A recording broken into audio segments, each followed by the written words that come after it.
In the crowded industrial cities of 19th century England, during an era when women possessed little political power and few legal rights, one woman rose with a voice so determined and uncompromising that she would help change the course of modern history forever.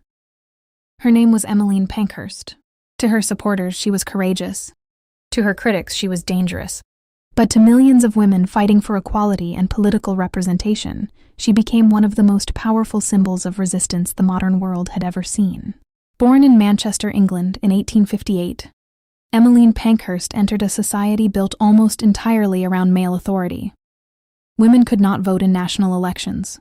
Their opportunities were limited. Their voices were often dismissed. Married women historically had little legal independence, and political leadership remained overwhelmingly controlled by men. From a young age, Emmeline understood that the world around her was unequal. Her parents were politically aware and involved in reform movements, and she listened carefully to discussions about justice, poverty, and social change. Even as a young girl, she developed a deep sense that women deserved greater rights and greater recognition within society. As she grew older, she became increasingly involved in political activism. She attended meetings, engaged in reform work, and witnessed firsthand how slowly political systems moved when it came to women's rights. For decades, women had petitioned Parliament peacefully. They wrote letters. They organized discussions. They gave speeches. They appealed respectfully to political leaders. Again and again, they were ignored. Promises were delayed. Debates dragged on endlessly. And women continued to remain excluded from political power. Over time, Emmeline Pankhurst became convinced that polite requests alone would never bring meaningful change. In 1903, she founded the Women's Social and Political Union, known as the WSPU. Its now famous motto declared, "Deeds, not words." Those words would soon shake Britain. The suffragette movement that emerged under Pankhurst's leadership was unlike anything society had seen before. Women who had once been expected to remain silent and obedient now marched openly through the streets demanding political equality. The movement grew rapidly. Women gathered at rallies. They interrupted political speeches. They confronted politicians publicly. They carried banners through crowded city streets.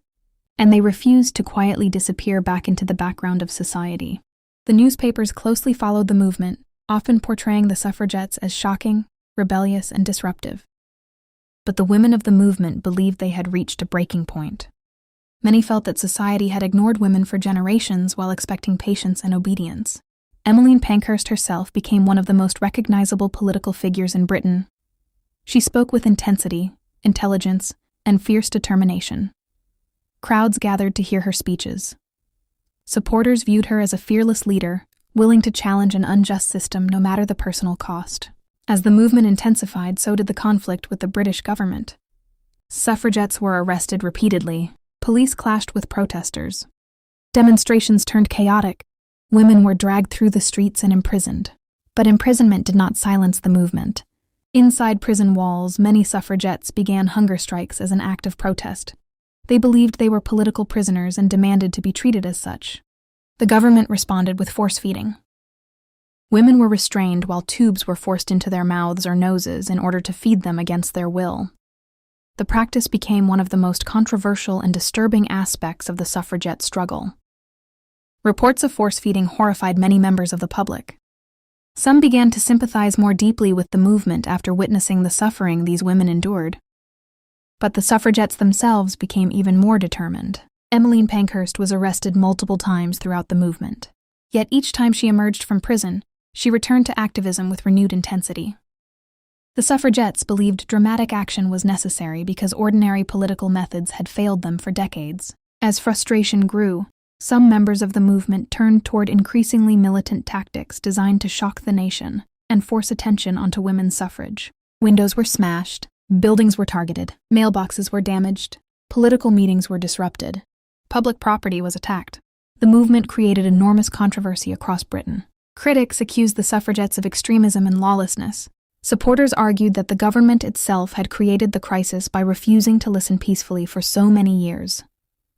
The suffragettes understood that society expected women to remain quiet, gentle, and submissive. Instead, they became loud, confrontational, and impossible to ignore. For many people at the time, this transformation was deeply unsettling. The image of women resisting police, enduring prison, and openly challenging powerful political leaders shocked the public consciousness. Some newspapers portrayed Emmeline Pankhurst as reckless and dangerous. Others viewed her as one of the bravest women in Britain.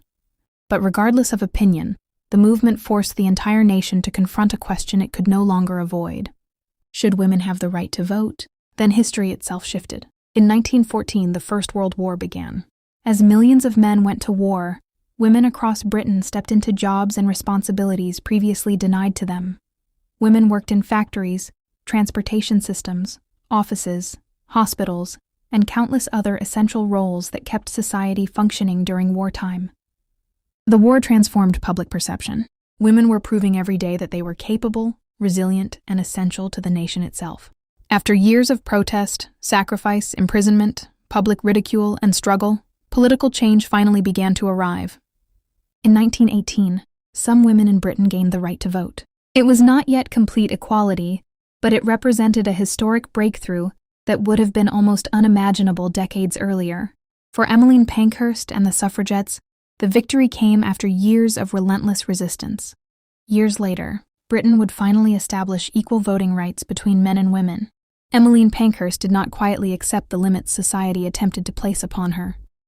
She challenged political systems, she challenged social expectations, and she challenged the belief that women should remain invisible within public life. Today, she remains one of the most influential and controversial women in modern history. Some continue to debate the methods of the suffragettes. Others honor their courage and sacrifice, but few can deny the extraordinary impact they had upon the modern world. The suffragette movement became one of the defining struggles for equality in the 20th century, and at the center of that storm stood Emmeline Pankhurst. Her story is a reminder that major social change is rarely simple, peaceful, or universally accepted in its own time. And long after the protests ended, the prison doors closed, and the banners disappeared from the streets of Britain, the voice of Emmeline Pankhurst continued to echo through history. A voice demanding justice, a voice demanding equality, a voice that refused to be silenced.